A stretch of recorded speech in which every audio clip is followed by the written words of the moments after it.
Então, esse vídeo eu estou, na verdade, arriscando, né? Gravei, mas ele não está conforme a orientação que eu recebi para o AVC, né? Para orientar sobre o AVC.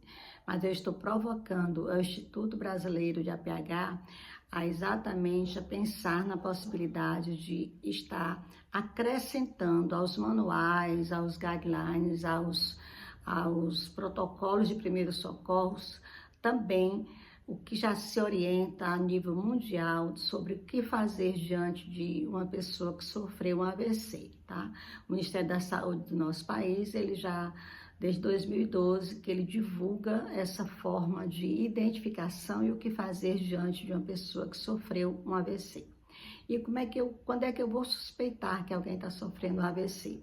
Sempre que a pessoa estiver bem e de repente ela apresenta algum dos sinais que eu vou estar falando aqui, eu vou pensar em AVC. Ou seja, a primeira coisa que eu quero que vocês gravem é que o AVC acontece de maneira súbita. Ele estava bem e de repente ele apresenta aquele sinal, aquele sintoma, tá? Então, que sinais clássicos a gente vai lembrar do AVC? Primeiro, alteração da fala.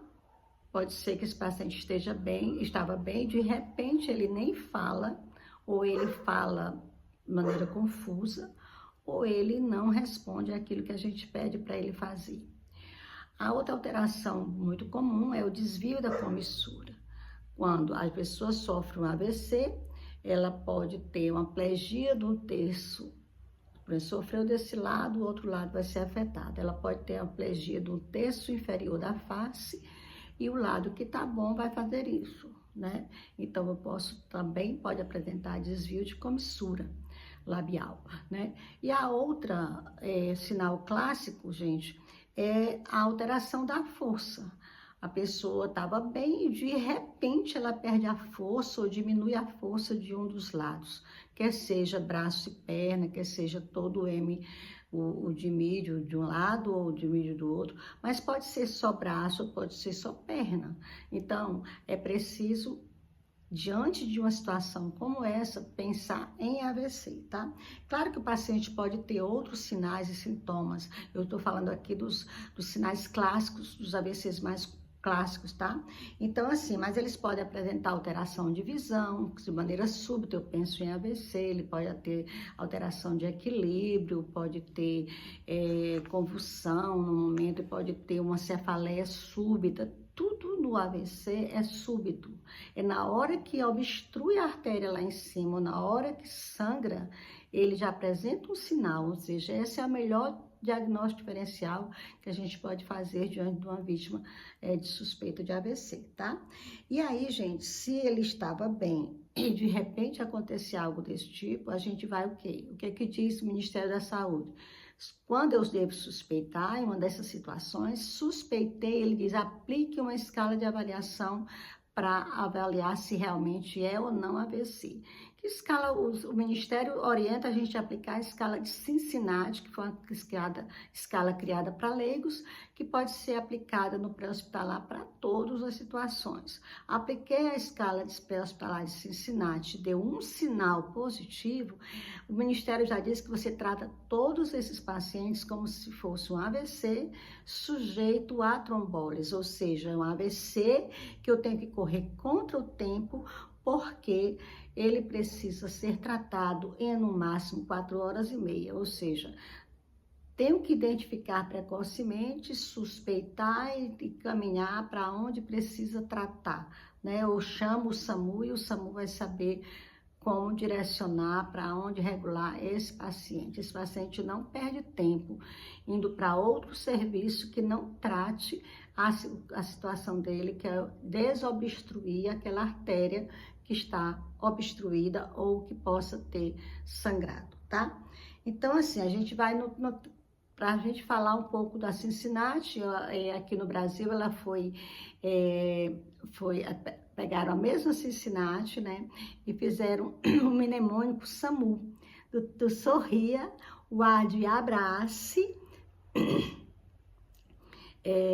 o M de mensagem e o UD urgente ligue para essa 192. Mas vamos seguir aqui, Naura. Então, na hora que eu vou pedir para no Cincinnati, por favor, a senhora tente sorrir para mim, o senhor tenta sorrir para mim. Aí você observa se naquela tentativa você percebeu que ao final teve desvio de comissura. A outra coisa, eu peço para ele falar, refletir uma frase curtinha. Hoje está quente, e você vai pedindo para ele repetir. Se ele não falar nada, ele teve alteração da fala. Se ele falar algo que não tem nada a ver com o que eu pedi, ele também teve alteração da fala. Ou então ele pode falar de maneira enrolada, né? Onde aquela não articula bem o som. E aí eu também foi alteração da fala. E aí o outro testezinho é eu pedir para ele elevar os braços até a altura do ombro, né? Como se fosse me abraçar. Ou então eu ajudo esse paciente, elevo os braços dele até a altura do ombro e peço para ele segurar ali o quanto que ele puder, o máximo que ele puder.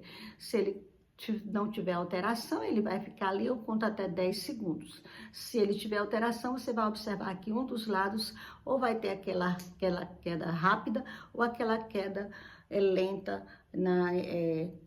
enfrentando ali a gravidade. Então, assim, teve alteração, basta um sinal positivo, apenas um sinal positivo, para a chance de ser AVC ser em torno de 72%, se foi súbito.